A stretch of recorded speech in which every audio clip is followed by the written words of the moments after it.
Here beginneth the book of the Tales of Canterbury. One that April with his sure assaulter, the draught of March hath pierced till the rota. When Geoffrey Chaucer sat down over 600 years ago to write these opening lines to what would eventually become the Canterbury Tales, little did he know that out of all the accomplishments in his life, this would be the most important. The Canterbury Tales begins at the start of spring, marking the turning point of the seasons, where winter is pushed aside and the first buds of spring begin to flourish with those April showers. It is a time of renewal and rebirth, a time for pilgrimage, where we go out on an expedition to learn and discover, to reaffirm our beliefs, our values, and what we know to be important. So welcome to our spring series, our second season of an aesthetic education, as we continue our journey to discover meaning and purpose in art, literature, and beauty.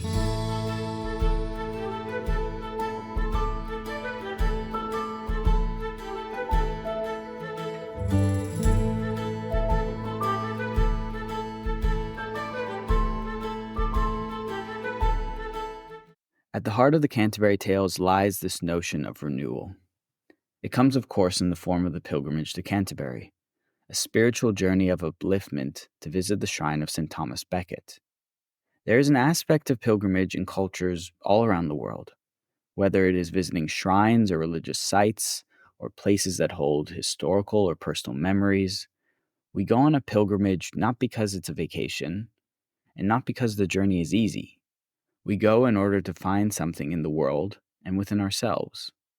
Chaucer presents to us a cast of characters all in need of the pilgrimage they are setting out on. The characters and the tales they tell form a wonderful narrative example of the times and tribulations of the late Middle Ages. At the end of the 14th century, when Chaucer wrote the Canterbury Tales, Europe had just emerged from the spiral of destruction caused by the Black Death. It was a time of deep loss and a society that was experiencing dramatic changes. Is it any wonder that the characters Chaucer created found themselves heading out on a pilgrimage in search of something, be it solace, hope, certainty, or faith? The world of the late 14th century was a time of great societal transition, as it marked the beginning of Europe moving away from the structures and norms of the Middle Ages and towards the early modern period of European history. People were traveling, new opportunities were arising, and alliances were being broken down and reformed. For the first time since the collapse of the Roman Empire, a large wave of change was breaking onto Europe, a rebirth of the ancient aesthetics and a desire to seek out new knowledge. And while this Renaissance was appearing in its most dramatic and recognizable form in Italy, particularly cities like Florence, other countries were experiencing their own revivals and forward progress. It is at this stage where we find Chaucer. You see, before him, the English language existed as a mere remnant of that lost Anglo-Saxon world, spoken amongst the common people, but not used for the writing of literature or other creative purposes. Since the Norman conquest of England in 1066, Norman French had become the official language of all written documents for the governance of the kingdom, and by proxy, all cultural endeavors. Chaucer's decision to write his story in the common tongue cements the Canterbury Tales as the most significant surviving documentation of Middle English literature. For those interested in philology and the evolution of the English language, it is interesting to note that most of the Canterbury Tales was written in the London dialect. Middle English was very much based around regional dialects and word uses, although the Reeve Oswald is actually from the north of England, and we know that in his tale, he does indeed use a northern dialect. So as far as we know, and as far as we have learned, the accuracy of his language can't really be doubted. All this matters because Chaucer's decision to write in the language of the people changed the course of the role of the English language and its eventual evolution. Without Chaucer, there would be no Shakespeare. And well, without Shakespeare, there wouldn't be much beauty in the English language at all. As Chaucer's story is written in the common tongue, so too are his characters a reflection on the common people. They are a varied and quintessentially English bunch, made up of all levels of society. The knight, the miller, and the wife of Bath, these are just some of the characters that provide us a profound level of understanding as to what life was like in medieval England. We learn of their hopes, their fears, their insecurities, and of course their eccentricities. Each story that is told serves as a point of understanding and connection to the individual lives of the time, and allows us to have some small sense of familiarity with these individuals. It really is like reaching out and having a conversation. Despite all the differences between our world and theirs, we usually find that the human experience and human nature doesn't change all that much. Now, it's all well and good listening to me attempt to explain all the wonderful elements that make up these characters and their stories. It would be far better for you to hear directly from Chaucer himself. So, in lieu of bringing Chaucer back from the dead, which is a little bit outside the budget of this show, you will have to make do with my own reading of the prologue from the Canterbury Tales. And together we can take a step back in time and meet Chaucer and his characters halfway between today and a time long past.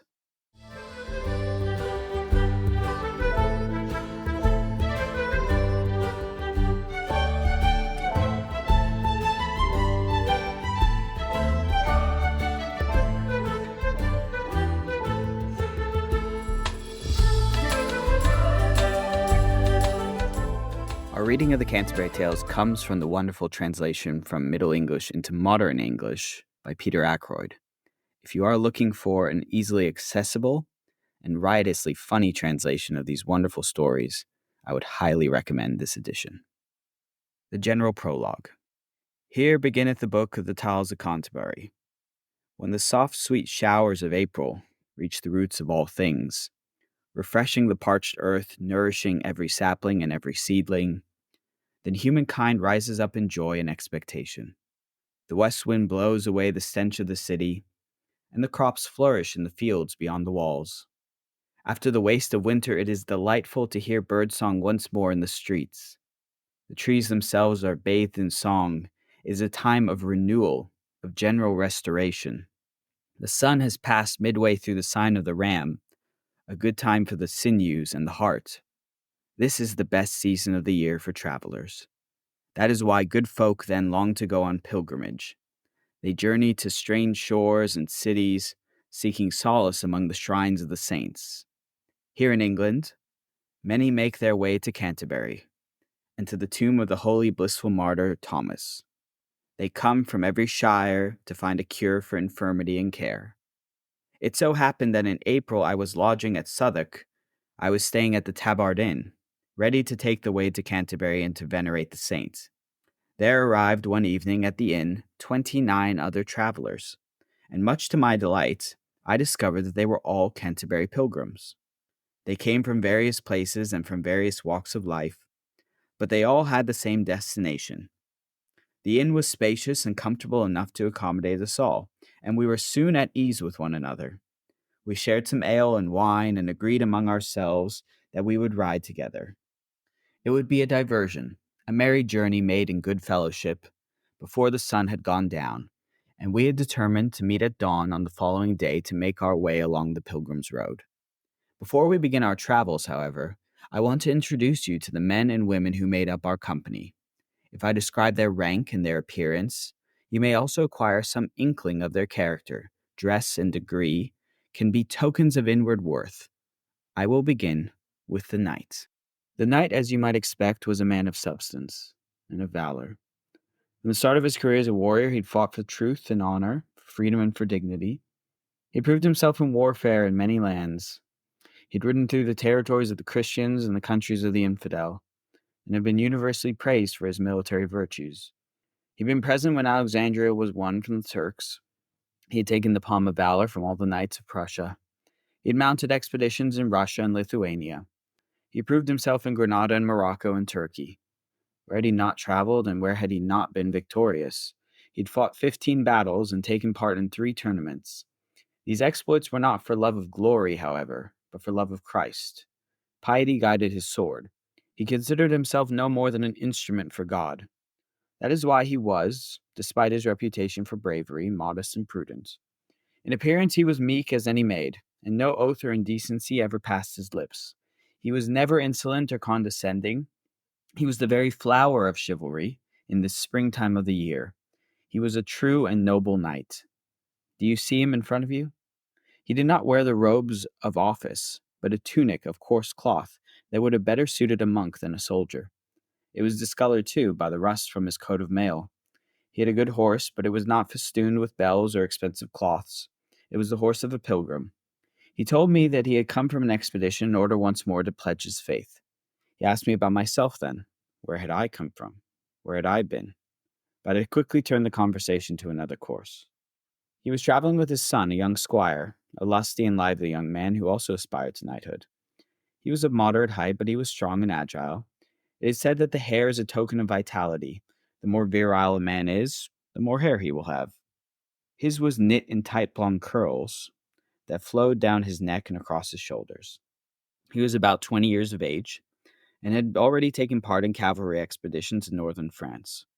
In that short time, he had made a good impression on his comrades, but the only person he really wished to impress was a certain lady of his acquaintance. I did not discover her name. His tunic was embroidered with flowers white and red and blue. It was as if he had gathered up a sweet meadow and placed it upon his shoulders. He wore a short gown, with wide sleeves that suited his rank. He rode well and easily with the grace of a natural horseman. He was always singing or playing the flute. He wrote songs, too, and I learned that he could joust and write and draw and dance. All the finer human accomplishments came naturally to him. In his company, it was always Maytime. He had good cause for high spirits. He was so passionately in love that he could scarcely sleep at night. He enjoyed no more rest than a nightingale, yet he never forgot his manners. He had been instructed in all the arts of courtesy, and carved the meat for his father at the table. When he spoke to me, he took off his hat. He did not glance down at the ground, but looked at me steadfastly in the face, without moving his hands or feet. These are good manners. The knight, in fact, had only one servant with him, a yeoman who was dressed in the customary hood and coat of green cloth. Green is the color of faithfulness and service. He carried under his belt a sheaf of dainty peacock arrows, keen and bright, while in his hand he carried a bow.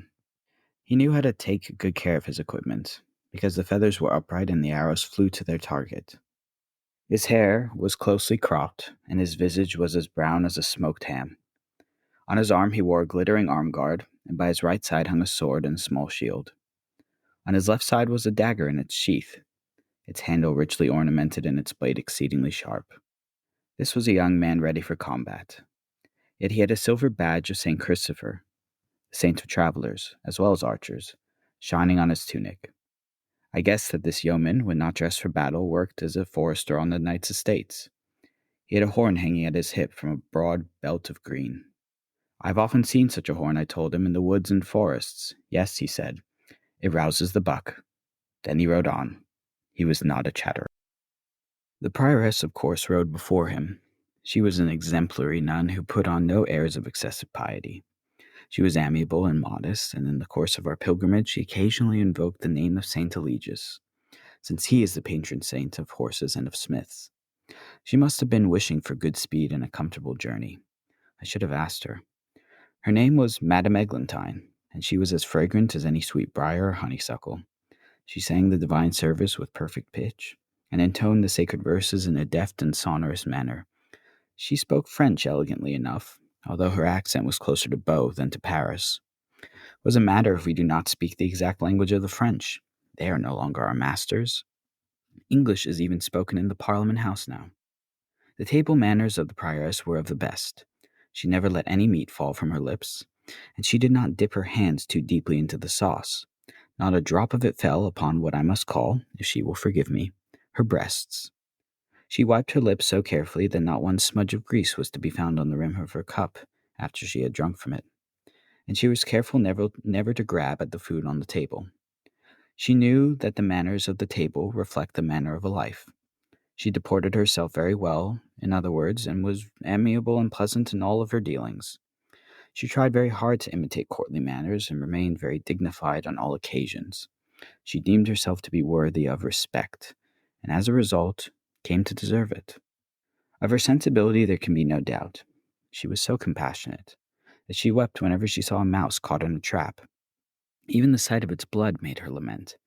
Against the rules of her order, she had some small dogs that she fed with roasted meat and milk and fine white bread. She never let them out of her sight, in case one of them was trampled beneath the hooves of the horses or perhaps kicked by a fellow pilgrim. Then there would have been tears galore. You can be sure of that. She was all sympathy and tender heart. You've seen a prioress before, no doubt, but she was a very model of her kind. Her wimple was carefully arranged to show her features to their best advantage, her well-formed nose, her eyes as bright as the glass that comes from Venice, her little mouth as soft and red as a cherry. She was also eager to display the beautiful span of her forehead, that token of truthfulness. Her cloak was well made and finely embroidered, and about her arm she carried a rosary of coral with green beads. That was not her only decoration.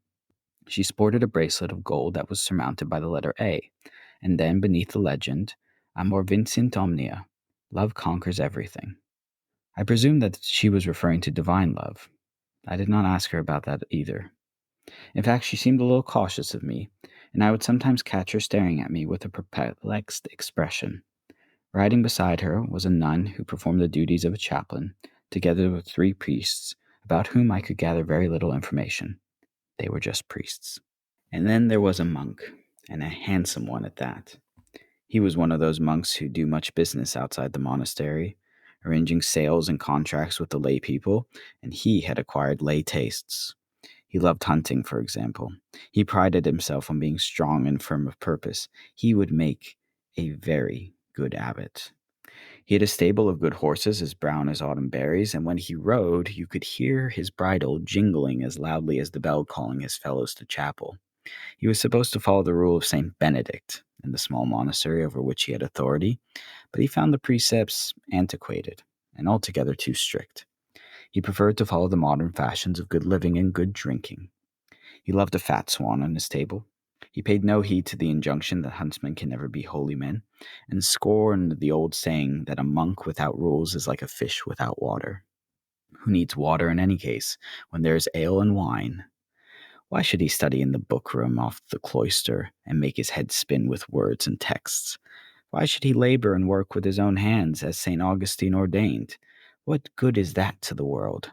Let Augustine do the work. No, this monk was a sportive horseman. He owned greyhounds that were as swift as any bird in flight. He loved tracking down and killing the hares on the lands of the monastery. He looked the part, too. His sleeves were lined and trimmed with soft squirrel fur, the most expensive of its kind. He had a great gold pin to fasten his hood under his chin, which blossomed into an intricate knot at its head. That could not have been cheap. His head was bald and shone as if it were made of glass. His face glowed too, as if it had been anointed with oil. He was a fine, plump specimen of a monk, in excellent condition. His eyes were very bright and mobile, gleaming, like the sudden spark from a furnace under a cauldron. He was all fire and life, a sanguinary man. He was the best kind of prelate, to my thinking, and not a tormented ghost of a cleric. He seemed to enjoy my company, or rather he seemed to enjoy himself in my company. He did not inquire about my life or my occupation. I liked that. And then there rode a friar. He loved pleasure and any kind of merriment, but since he was obliged to beg for alms, he was still very resourceful. He was not importunate, but he was imposing. Of all the 4 orders, however, his was the most inclined to gossip and to flattery. He had arranged many marriages, and sometimes, for reasons that I will not mention, he had to pay for them himself. Still, he was a pillar of the faith. He was well known to all the rich landowners of his neighborhood, and he was familiar too with the worthy women of his town. He had full power of confession, which, as he said himself, was superior to that of any ordinary curate. He could absolve the most awful sins. He heard the confessions very patiently and pronounced the absolution very sweetly. He exacted the mildest of penances, especially if the penitent had something to give to his poor order. Bless me, Father, for I have sinned, and I have a large purse. That was the kind of thing he liked to hear. For, as he said, what is better proof of penitence than dispensing alms to the friars of God? There are many men who suffer from guilt and repentance, but are so hard of heart they cannot weep for their sins. Therefore, instead of tears and prayers, these men must give silver to the friars. The tip of his hood hanging down his back was stuffed full of knives and pins, which he gave away to pretty wives. Whether he got anything in return, I could not say. I am only the narrator. I cannot be everywhere at once.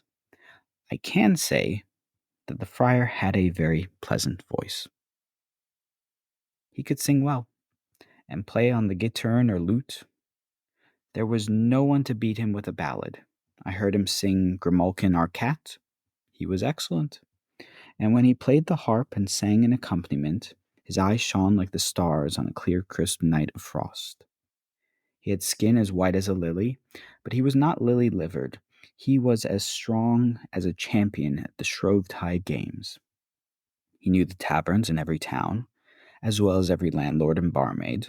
Certainly he spent more time with them than with the lepers or beggar women. Who could blame him? My position as a confessor, he told me, does not allow me to consort with the poorer sort. It would not be honorable. It would not be respectable. It would not be beneficial. I am more at ease with the rich and with the wealthier merchants. They are my congregation, sir. So ever there was profit to be gained, he was modest and courteous and virtuous to a fault. No one was better at soliciting funds. Even a widow with no shoes to her name would have given him something. When he greeted a poor householder with in principio, he would end up with a farthing at least. In the beginning was the coin.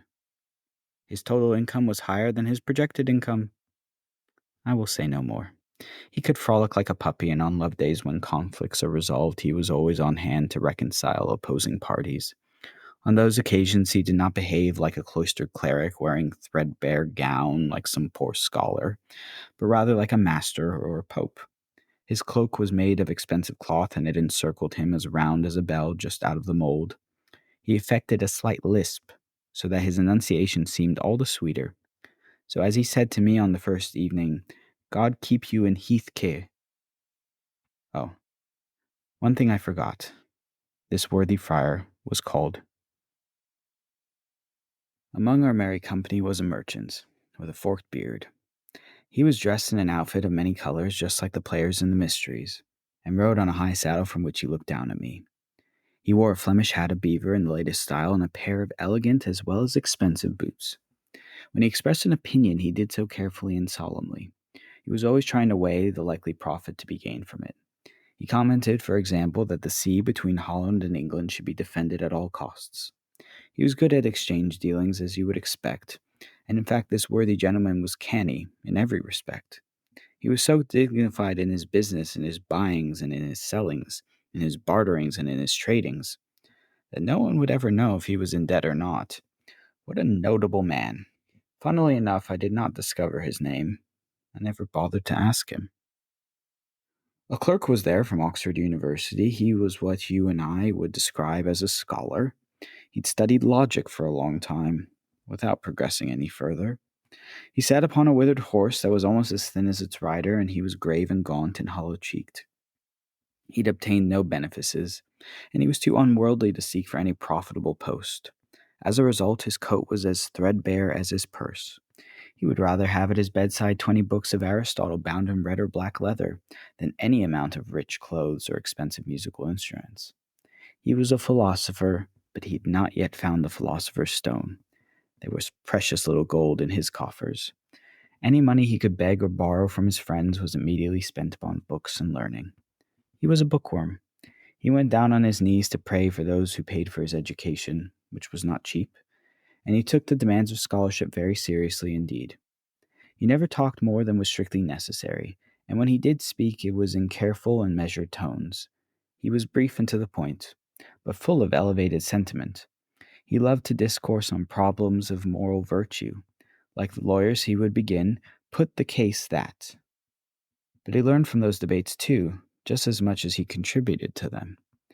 A great friend is Aristotle, he said to me, but a greater friend.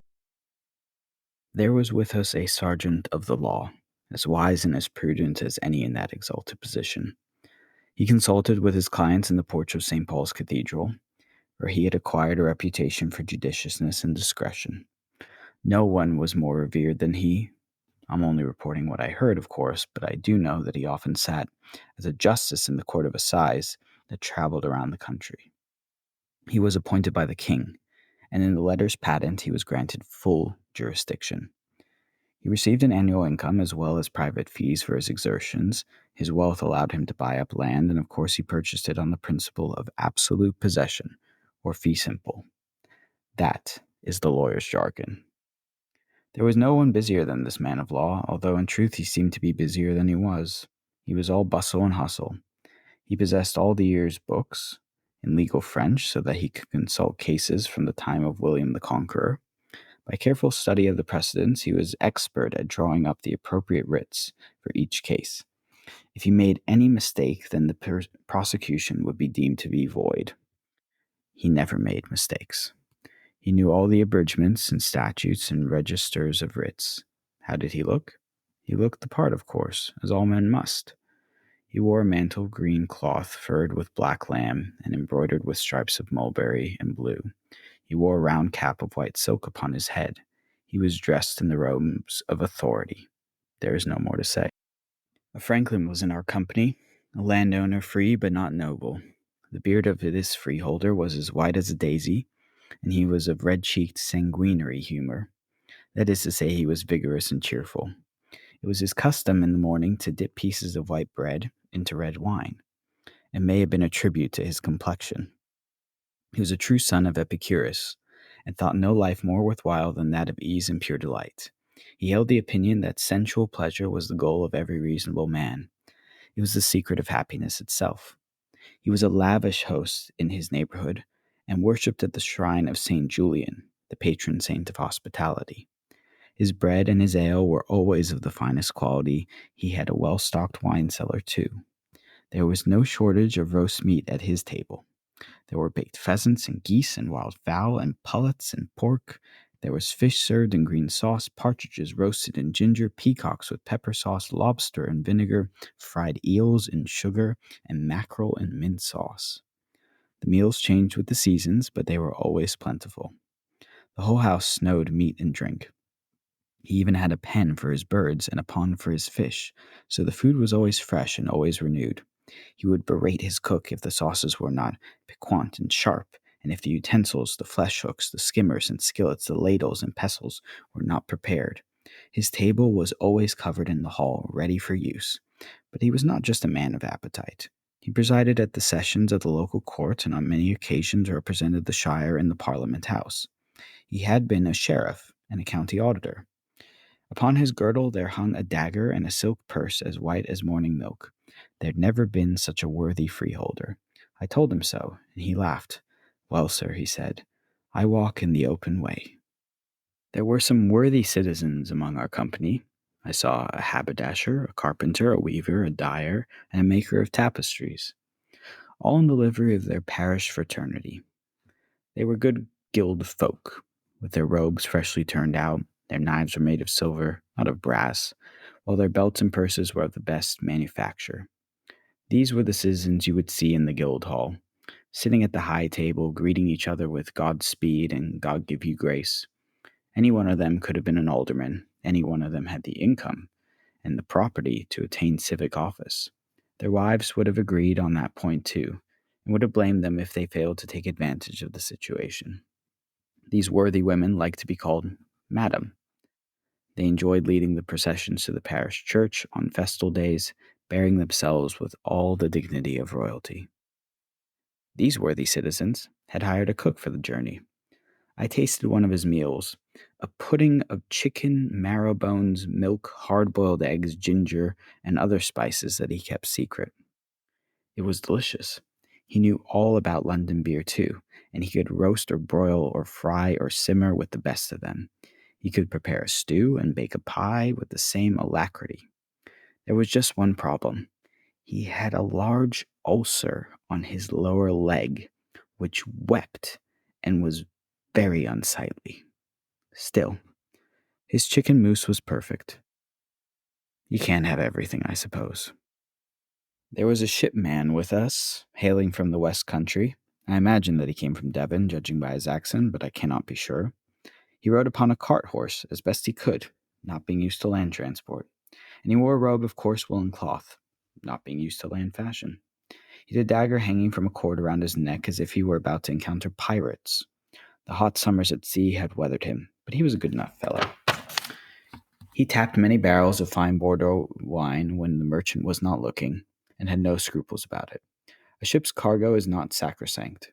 The sea was the element in which he felt at home. He had acquired all the skills of observation and navigation. He had learned how to calculate the tides and the currents, and knew from long acquaintances the hidden perils of the deep.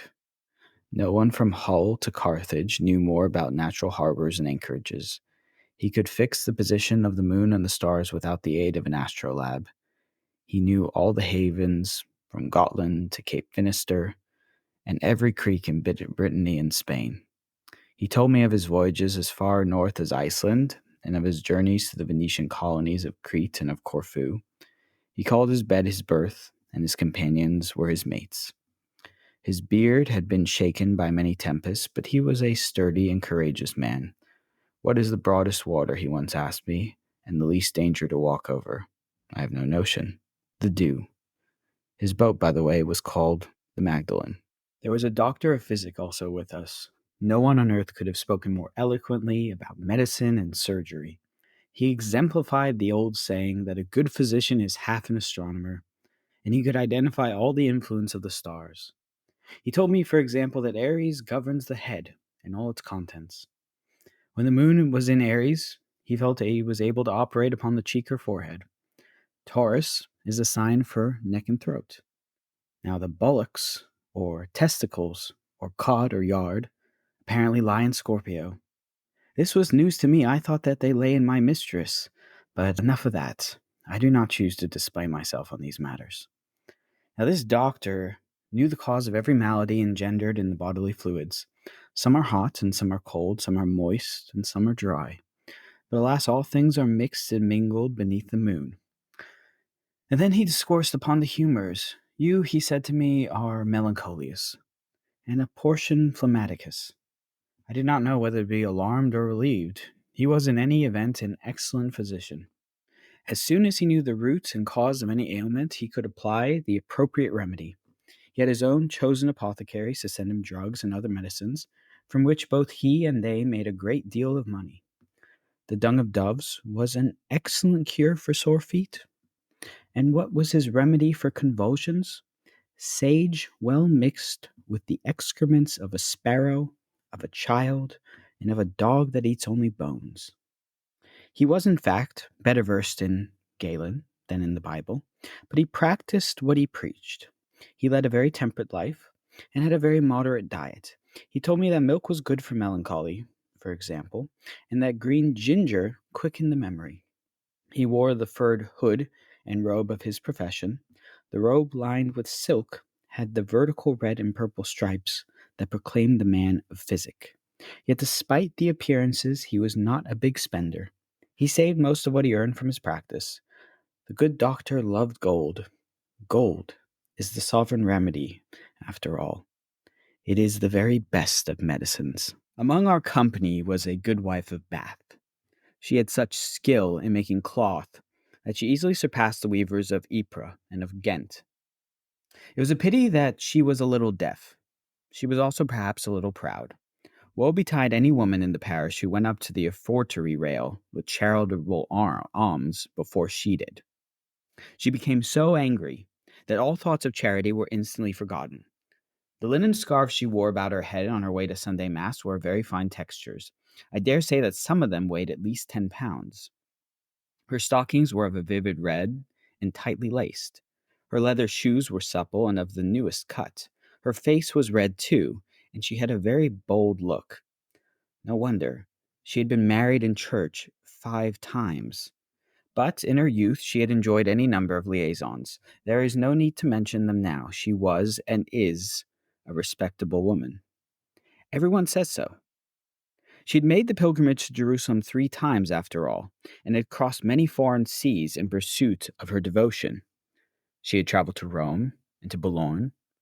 She had journeyed to St. James of Compostela and also to Cologne, where the 11,000 virgins were martyred. There was no need for any more. Yes, she had wandered and strayed far enough. It is said that gap-toothed women like her have a propensity for lust, but I cannot vouch for that. She sat very easily upon her horse. She wore an exquisite wimple and a hat as broad as a practice target. She had hitched an overskirt about her fat hips, and she wore a sharp pair of spurs in case her horse despaired of her weight. She had an easy laugh and was affable with everyone.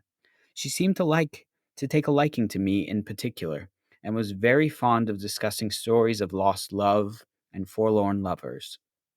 She reached over and pressed my hand during the course of one affecting tale. She had performed in that game before. She knew, as they say, the ways of the dance. That was the wife of Bath. There was also riding with us a good man of religion, the poor parson of a small town. He was poor in wealth, perhaps, but rich in thought and holy works. He was also a learned man, a clerk who preached Christ's gospel in the most faithful fashion, and who taught his parishioners the lessons of devotion. He was gracious and diligent. In adversity, as he proved many times, he was patient. He refused to excommunicate any of his flock for their failure to pay tithes to him. Indeed, he would rather give what little he possessed to the poor people of the parish. He did not earn a large income, or collect much from the offering plate, but he was content with what he had. He had a large parish with the houses set far apart, but neither rain nor thunder would prevent him from visiting his parishioners in times of grief or dearth. He would pick up his sturdy staff and take off to the furthest reaches of his parish, where he would bless both rich and poor. He gave the best possible example to his flock. Perform before you preach. Good deeds are the more fruitful than good words. He took this message from the gospel, but he added his own gloss. If gold may rust, then what will iron do? For if a priest be evil, what then might happen to the layman in his care? It would be a shame as far as the priesthood is concerned if the sheep were clean and the shepherd had the scab. A priest's life must be a sign pointing the way to heaven. Only then will his parishioners follow his virtuous example. So he did not hire out his post as a benefice. He did not leave his sheep in the mire while he ran off to London seeking sinecures in the guild or chantry business. No, he stayed at home and protected this flock from wolves of sin and greed that threatened it. He was a true shepherd, not a religious mercenary. But although he was a holy and virtuous man, he did not treat sinners with contempt or disgust. In conversation, he was never disdainful or haughty, but properly benevolent and courteous. He wanted to draw people to God with kind words and good deeds. Do you think, he used to say, that you can simply hop into heaven? He was not so benign with men and women who were obstinate in sin. He would rebuke them with stern words, whatever their standing in the world. Barren corn, he said to one of them, is known as deaf corn. A rotten nut is known as a deaf nut. You are a deaf man. I do not believe that a better priest could be found. He never expected deference or reverence from those he met, and he did not affect an over-refined conscience. He simply taught and followed the law of Christ and the gospel of the apostles. He was God's darling. I was in such awe of him that I scarcely talked to him. He had brought with him on pilgrimage his brother, a plowman, who had carted many wagons of dung in his time. He was a good and faithful workman who lived in peace and charity with his neighbors. He loved God before all things, even though his own life was sometimes rough and painful, and he loved his neighbor as himself. For the love of Christ, he would thresh the hay or dig the ditches for a poor man who could not even afford to pay him. He paid his tithes in full and on time in regard both to his labor and to his possessions. He wore a coarse workman's tunic, and he rode on a mare. The other pilgrims were a reeve and a miller, a summoner, and a pardoner, a manciple, and then myself. You will be glad to hear that there were no others, otherwise this story would become too long. The miller was a burly man. He had strong muscles and strong bones. I would have said that he was bigger of brawn than of brain. He was a bruiser, too, who always won the prize of the ram at wrestling competitions. He was broad and squat, with a thick neck.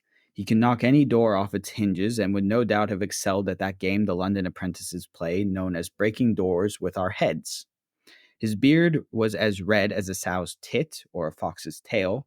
It was broad enough, too, to pass as a shovel. There was a great wart on the top right of his nose, with a tuft of hairs growing from it, as thick as from a pig's ear.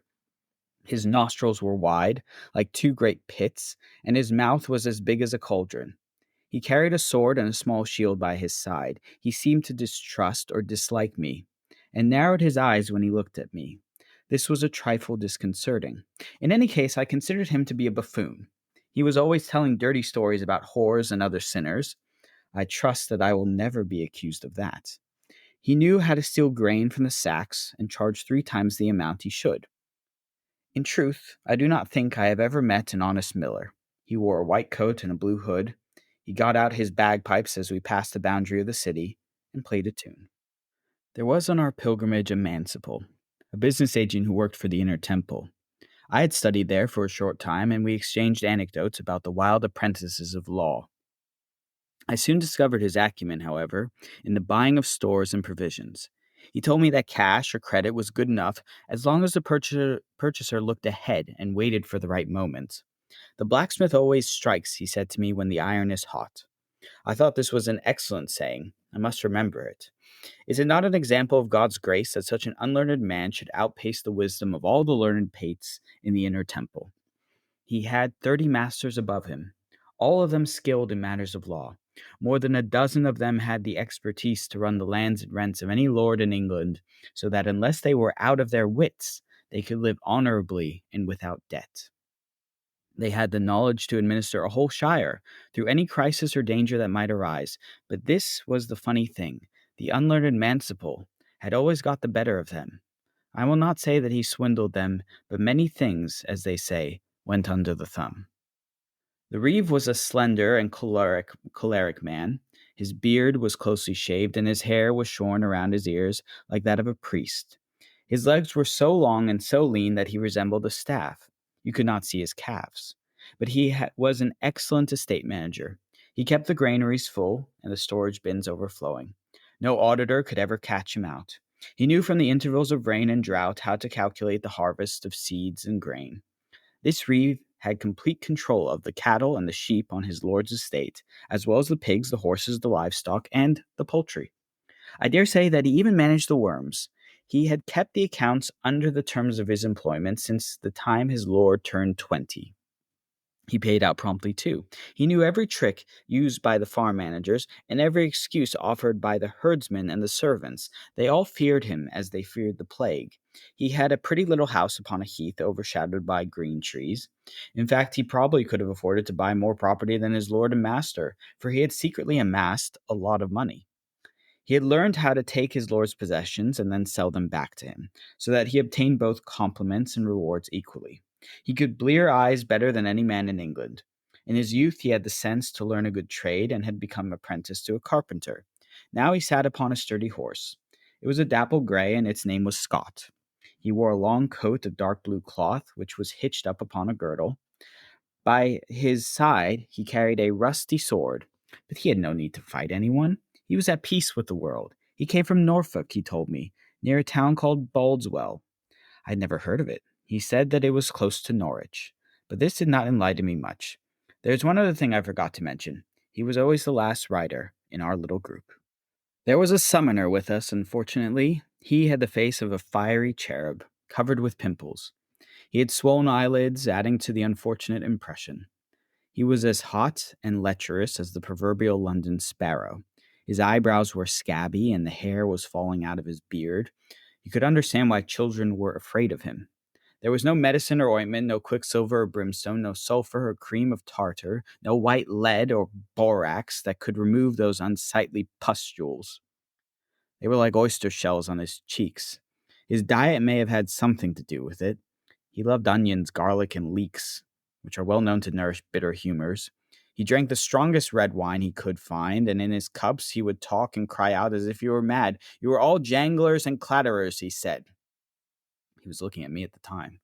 When he was completely drunk, he would only speak in Latin. He knew 2 or 3 Latin terms that he learned from some ecclesiastical law book. This was the kind of language he used when he summoned the citizens to the church courts and the local assize. He'd learned it all by rote, but we all know that a parrot can say good day as well as any pope. If anyone ever tried to question him further, then his well of learning suddenly dried up. He would cry out, "Quaestio quid juris," which is to say, "What point of law are you trying to make?" And that was that. He was a bit of a buffoon, in other words, but some swore that he was kind-hearted. For the payment of a quart of wine, for example, he would allow some rascal to keep his mistress for a year. Then he would excuse him completely. In secret, he could pull a few swindles and pull other things too, if you know what I mean. He came across any other scoundrel in flagrante, and he would counsel him to ignore any archdeacon's curse or threat of excommunication. If a man's soul was in his purse, only then would it be painful. Only the purse was really punished. The purse, he used to say, is the archdeacon's hell. And that, of course, he was wholly wrong. Every guilty man should fear the consequences of excommunication, just as absolution is the only salvation for the human soul. The wicked man should beware, too, of the writ that consigns the excommunicated to the prison cell. This summoner had the young girls of his diocese under his control. He knew all their secrets, and he was their sole adviser. He had a green garland on his head, just like those you see outside taverns, and he had made himself a shield out of a loaf of bread. As I said, he was a buffoon. Riding in company with him was a pardoner working for St. Anthony's Hospital at Charing Cross. He comes straight from the papal court at Rome, where he had been granted his license for the sale of pardons and indulgences. Now he could carry his staff wound with red cloth and sing out, "O one that is so fair and bright, brighter than the day is light." The summoner joined in with a strong bass voice, and their combined noise was louder than that of any trumpet. This partner had hair as yellow as old wax, hanging down his back as limply as a bundle of flax and draped across his shoulders. He was very thin and was gathered in tufts and clumps. He could have had rat's tails upon his head. They were all the more visible because he refused to wear any kind of hood. The hood was considered by him to be out of date, so he kept it in his knapsack. With head bare except for a round felt hat, he considered himself to be in the height of fashion. He had the large and timid eyes of a hare. On his woolen robe he had sewn small wooden crosses, as well as the image of the Saviour imprinted on the handkerchief of Saint Veronica. His knapsack, which he carried on his lap, was filled with papal pardons smoking hot from Rome.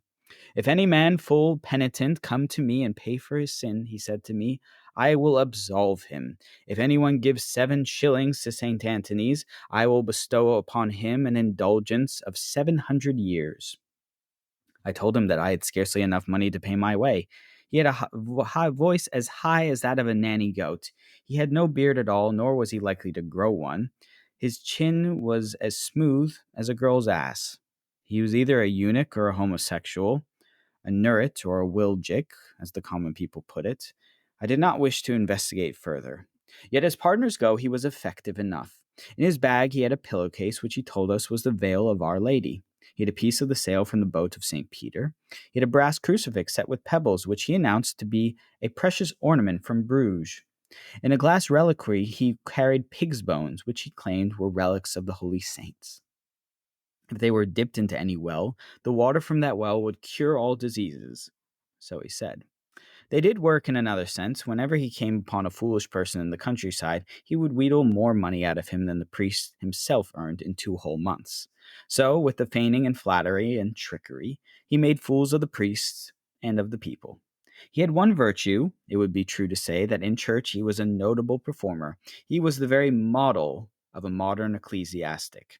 He read out the liturgical text during the Mass, and best of all, he sang the effortistries with gusto. He knew that when the song was sung, he would have to preach, and so modulate his voice that he might win more silver from the congregation. Therefore he took care to sing merrily and loudly. He was called Devil's Rattlebag. Now I have completed, truly, and I hope briefly, my description of the estate, rank, and appearance of every pilgrim. You know how many there were. You know why they had come together in Southwark. You have been told that they all took lodgings for the night at that fine tavern known as the Tabard, which is close to the Bell. Every tavern in Southwark is close to another one. But now it is time for me to tell you how we all behaved that night, after we had arrived at the hostelry. and only after that will I describe to you the journey and the remainder of our pilgrimage. I will be your eyes and ears. I have no other purpose. But first I must ask you, out of consideration for my feelings, not to impute any malice or villainy to me, if I describe plainly how they spoke and how they looked. Do not hold it against me if I report their words in full, for you know this as well as I do. If I intend to repeat the tale of another man, I must write it down precisely as I heard it, word for word. I have a good example. Christ spoke out plainly in the Gospels, and no one has ever accused him of rudeness. To the best of my ability, I will record accurately all the tales and conversations of the pilgrims, however obscene or absurd that may turn out to be. Otherwise, my work will be inaccurate. It will be mere fiction. I will not spare my characters, even if one of them happens to be my brother. Characters? No. People. Living people. The words of living people will be preserved by me. I want you to hear their voices just as if you were riding with us. Those who have read Plato will know well enough his apothegm. The words must be cousin to the deed. I have another request to make. I hope you will forgive me if I do not introduce people precisely in order of their rank. Put it down to my general stupidity. Well, enough of this rambling. Our host gave us all good cheer and set down a tasty supper for us on the table. In the tavern, there were cries of, "Tapster, fill the bowl, and one pot more." He served us good fish and flesh. The wine was strong and potable. We all agreed after our leather cups were filled that the landlord was an attractive man. He could have acted as master of ceremonies at any public feast. He was a large fellow with bright eyes. You could not find a fairer citizen in the whole of Cheapside. He was forthright in speech, but he was also shrewd and apparently well educated. I did not find out what school he attended. Anyway, he possessed all the characteristics of a proper man. He was merry enough, and after supper he began to amuse us with several stories. He trusted that we would enjoy ourselves on this journey. And after we had all paid our bills, he addressed us with these words. "Now, good ladies and gentlemen, I would like to bid you all welcome to my inn. I must say that I have not come across a more joyful group of people under my roof. If I could entertain you more than I would, gladly. In fact, I have hit upon one scheme to make your journey easier and more agreeable. Hear me out. It will cost you nothing. We all know that you are on your way to Canterbury, where St. Thomas, God bless him, will no doubt reward you for your devotion. And I fully expect that you will pass the time in telling stories and other amusements. That is only natural. There is no comfort or entertainment to be had in riding silently together, as dumb as any stone. That is why I have this plan of my own to put to you. I will keep you merry. So if you will agree to abide by my judgment and play the game I have invented, I promise on my father's soul that you will be mightily entertained in the course of your journey tomorrow.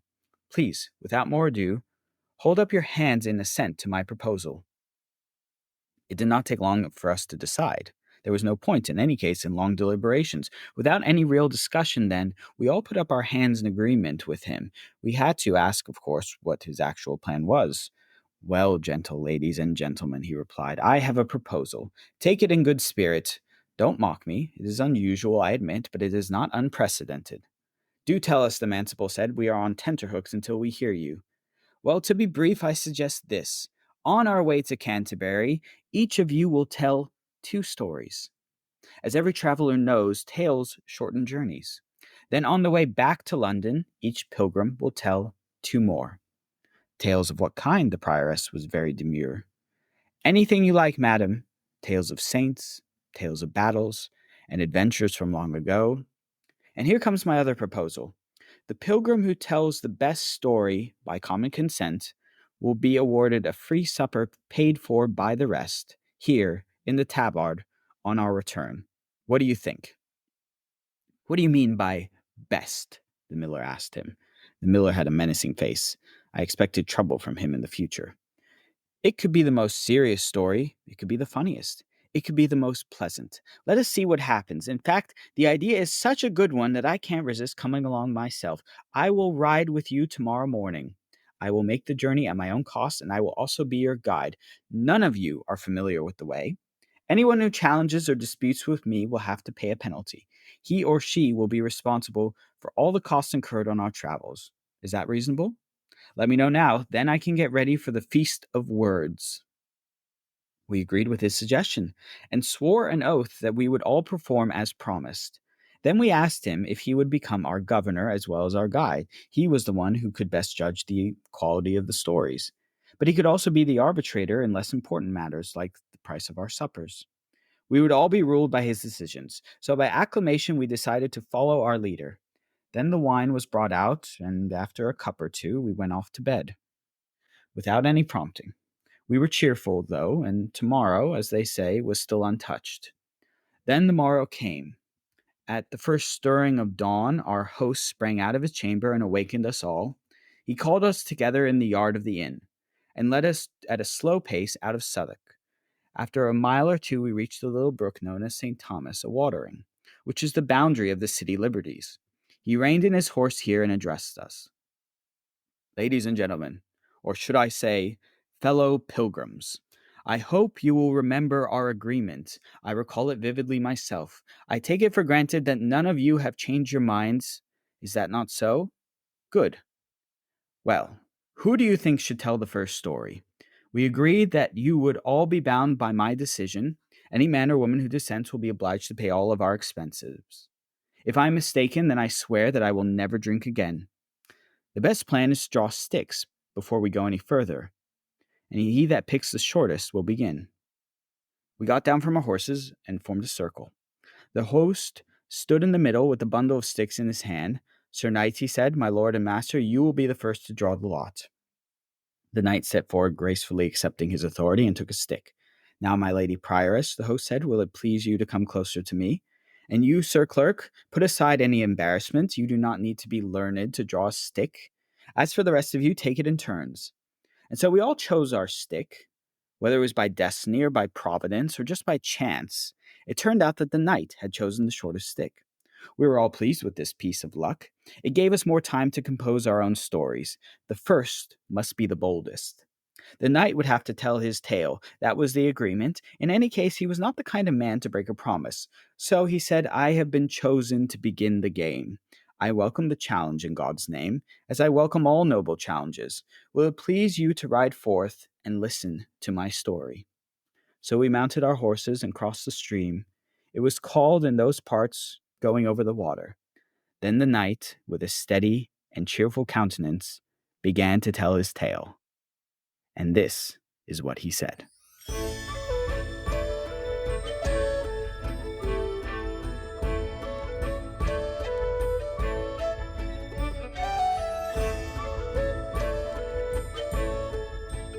What a collection of rather unique and certainly entertaining individuals.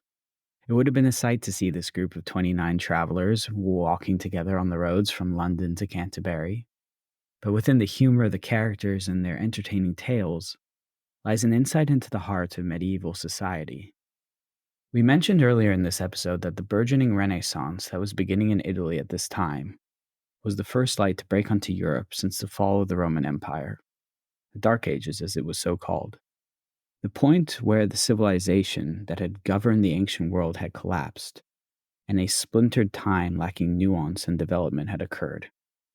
I've always thought this quite a strange way to look at the many intervening centuries between the loss of the Roman Empire and the early modern period. After all, this was a time of great artistic, architectural, and spiritual achievements.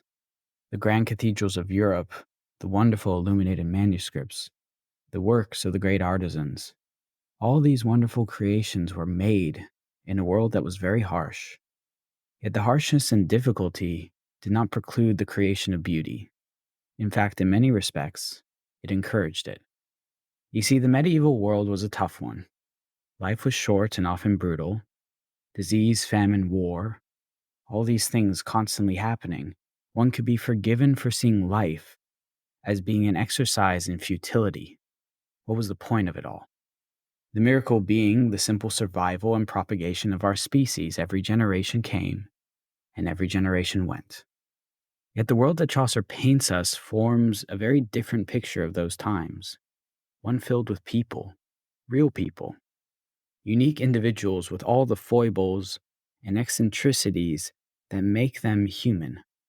They may have done good in their lives, they may have sinned, they may have achieved some great victory or created something truly beautiful. But whatever it is that they achieved in their lives, from the smallest moment to the biggest, it had a place in that world. You see, medieval man saw the world through symbols reflecting a perfect order. We see that in the description of each pilgrim in the Canterbury Tales. Every piece of clothing, every color, every symbol on a shield or on a sword signified something. There's always been this relationship between the individual and the perceived order of things. We all want to find our spot, our place within that order. Kenneth Clark, in his powerful documentary entitled Civilization, begins with a quote by John Ruskin in an attempt to answer the question, what is civilization? The quote is as follows: "Great nations write their autobiographies in 3 manuscripts: the book of their deeds, the book of their words, and the book of their art. Not one of these books can be understood unless we read the 2 others. But of the 3, the only trustworthy one is the last." Rarely have truer words been said. We have begun our exploration of the Middle Ages with an introduction to their words. Now we will explore their art, with the purpose and goal that by learning about the beauty and structure of their times, we are able to see the beauty and structure of ours. I look forward to all of us making this pilgrimage of knowledge together. Until next time, this has been Altalena. Goodbye.